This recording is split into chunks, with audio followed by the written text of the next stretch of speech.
في 2 يوليو 55 طيارة الرحلة رقم 914 أقلعت من نيويورك متجهة لفلوريدا، وبعد 10 دقايق بس اختفت من على الرادار.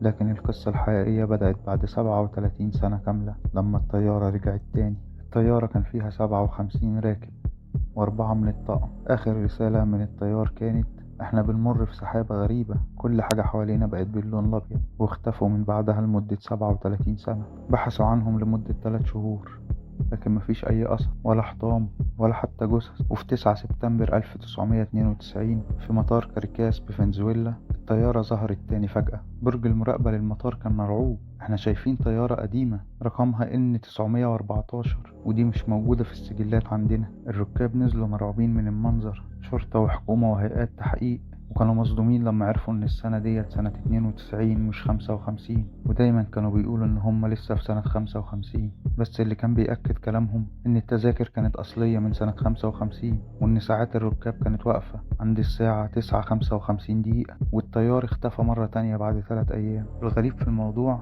ان الركاب شاخت بشكل طبيعي بعد كده، لكن الطيارة نفسها اختفت ومحدش عارف هي فين. ممكن تكون اتحجزت عشان يتعمل عليها ابحاث. النهاردة وبعد اكتر من 30 سنة من الحادث مفيش اي تفسير علمي للي حصل، وكل النظريات بتقول ان ده ممكن يكون ثقب دودي او تجربة حكومية سرية او لعنة مثلث برمودا. بس السؤال اللي من غير اجابة: الطيارة كانت فين لمدة 37 سنة؟ وايه اللي حصل لها في المدة دي؟ وهل ممكن تظهر طيارات تاني بالمنظر دوت في المستقبل؟ عايزك تفكر كويس، عشان انت ممكن تكون راكب في الطيارة اللي جاية. لو وصلتوا معانا لحد هنا ما تنسوش تقولوا لنا رأيكم في الكومنتات، وتكتبوا لنا عايزين نتكلم عن ايه تاني، وما تنسوش تدعمونا بلايك وكومنت وسبسكرايب. شكرا ليكم.